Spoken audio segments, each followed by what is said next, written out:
Haleellaa tibbana sadarkaa idil addunyaatti godhamaa jiruu fi yaaddoo addunyaa kan keessa galee lolli Iraanii fi Israa'el yeroo ammaa kanatti haleellaa Israa'elii fi Iraaniin jidduu godhamaa jiruun addunyaa yaaddoo gurguddaa keessa galuu isiin ifoomee jira.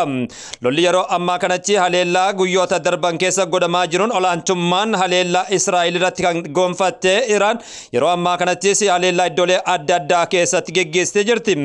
Biyyi waggaa 46 oliif qoqqobbii keessummeeffattee biyyoota adda wajjin hariiroo tokkollee kan qabanne godhamaa turte biyyi Iraan haleellaa seenaa addaa keessatti galmeeffattee jirti. Haaluma kanaan yeroo hedduu biyyoota adda addaa keessatti keessaayyuu biyyoota ba'a Aayishaa keessatti humna guddaa kan mul'isaa turte Israa'el gargaarummaa Ameerikaatiin biyyoota hedduu keessatti lola banaa turtee jirti. Biyyoota akka Libaanoon, Joordaanii fi Palestaan irratti haleellaa adda addaa geggeessuudhaan hojiilee daba seenaa kan dalagaa turte biyyi Israa'el yeroo ammaa kanatti waan harka kennite fakkaata. Irra deddeebi'uudhaan lammiilee nagayaa dhiiga dhangalaasuun lubbuu baasuudhaan kan beekamtu biyyi Israa'el yeroo ammaa kanatti garuu wanti addaa ishee qunnamee jira. Haleellaa gaafa jalqabaa kan geggeessite biyyi Israa'el keessaayyuu jeneraalota gurguddoo fi kallattii adda addaatiin namoota saayintistoota niikulara biyyatti oomishan kan galaafatte biyyi Israa'el garuu ammaan tanatti immootu haala hin eeggamneen kallattii adda addaatiin Iraan ishee reebuun cimeetti fufee jira. Reebicha hangammaatti Iraan Israa'el irratti gochaa jirtuun iddoolee murteessoo ta'an irratti kallattii adda addaatiin haleellaa seena qabeessa raawwattee jirti. Haleellaa kanaanis Iraanni ammas haleellaan kun haleellaa akeekkachiisaati jechuudhaan hoggaa himtu meeshaalee gurguddoo akka fayyadamnes xiinxaloonni adda addaa kallattiilee adda addaatiin ifoomsaa jiran. Miidiyaaleen adda addaa akka ibsaa jiranitti Iraan yeroo ammaa kanatti humni isiin irratti argamtu humna cimaa ta'uu isaas ibsitee jirti.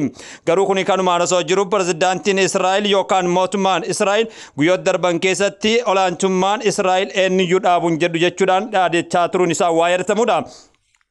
Kunis ta'ee sun yeroo ammaa kanatti Iraan olaantummaa ishee Israa'el irratti garsiisuu qofa osoo hin taane bakkeelee murteessoo hedduu irratti haleellaa geggeessiteen ittiin milkaa'aa jiraachuu ifoomsitee jirti.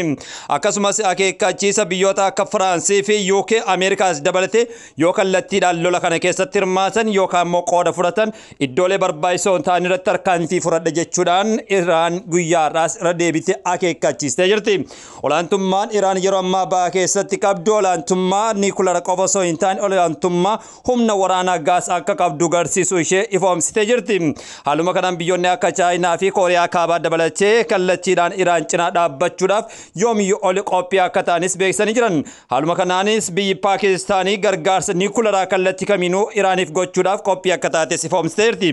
Lolli addunyaa sadaffaan ni ka'a jechuudhaan marsaalee hawaasummaa adda addaa keessatti sodaan uumamuu isaas maddeen adda addaa raggaasaa jiru. Kanumaan wal qabachuudhaan Iraan yeroo ammaa kanatti barbaadummaa biyya kiyyaa irratti kan dhufe durse Israa'el jechuudhaan gara kamiinuu kallattii kamiinuu barbaadummaa biyya kiyyaa eegsuudhaaf ayyama eenyutu gaafatu jechuudhaan haleellaa raawwachuu isii ifoomsiteerti.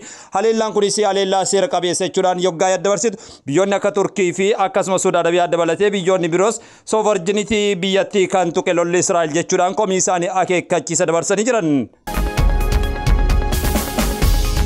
Koreen qindeessituu tokkummaa miidiyaa madda walaabuudhaa sagantaa addaa qopheessuu isaanii ifoomsanii jiran.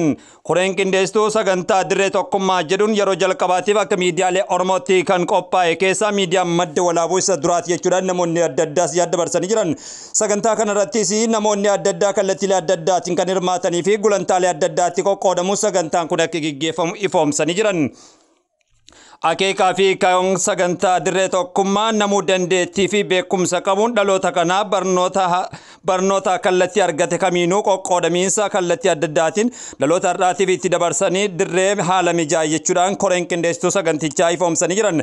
Sagantaan kun keessaayyuu barattoota biyyoota adda addaa jiranii fi namoota kalaqa adda addaa saayinsii fi teekinooloojii keessatti gumaacha olaanaa kennuudhaan yeroo ammaa kanatti kallattii adda addaatiin milkaa'an kan irratti affeeranii fi akkasumas hooggantoota liidarshii fi maanajimantiidhaan yuunivarsiitiilee adda addaa keessaa eebbifaman sagantaa kanarratti qooda fudhatan jedhanii jiran.